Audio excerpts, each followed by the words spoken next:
So, my brothers and sisters, let's keep praying for each other. And even if there was anything I would say here that is somewhat political, is to first of all tell you that it's a time we need to pray for our country, all of us. We're going through serious challenges as a country. We need to pray for our country. If we are not very careful, we could very easily get into very difficult problems and even destroy our country. Unfortunately, we have engaged, some of us, some of our leaders have engaged in very reckless behavior and reckless decision making, which could easily destroy our country. But I have hope and I have faith in the Lord's leadership and the fact that God will strengthen all of us and we will overcome these challenges and we will have a better tomorrow. So even when we are in situations like this, I pray for hope. I pray for patience and perseverance, and that we keep working together. So that even as we lay our sister to rest today, we remain hopeful people, that the one who conquered death will come again as he promised us. Amen. And during that beautiful morning, we will all gather together to celebrate. As the songwriter says, those things that both us here remembered there will only bring a smile. So that is my faith and that is my hope.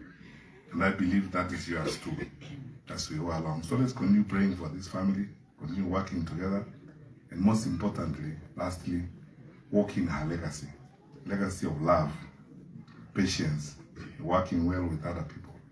Because that way, then we will enhance the relationships that we all have.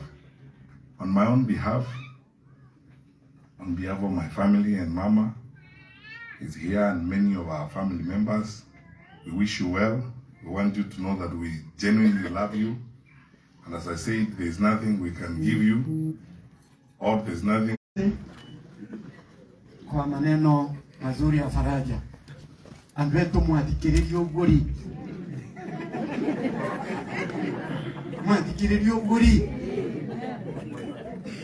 Okay, duke mukwenda? Nija kuhuru. Thank you. Asante sana. Wamesema hiyo kiatu imelingana na mguu. Hakuna kitu kingine watatafuta. We want now to enter into the church service. We are transitioning katika ibada, na kabla hapo, sababu najua tumechanganyikana na watu wengine hawaelewi the hierarchy ya Seventh-day Adventist, ni ya kwamba Seventh-day Adventist Church inakuwa ni kanisa moja duniani. It's one church. But we have different companies. Just one church. Na ndio naona kutoka Kisii, Nairobi, anywhere. It's the same.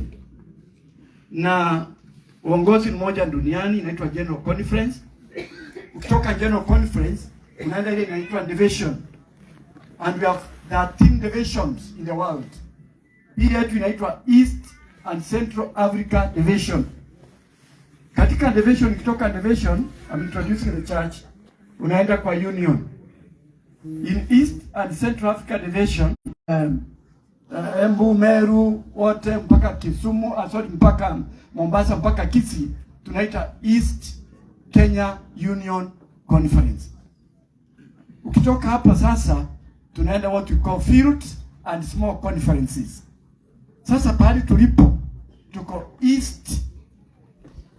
North East Kenya field, ambayo inabeba kutoka Moyale kupitia Isiolo, Meru yote, Embu yote pamoja na Mbere mpaka Kirinyaga.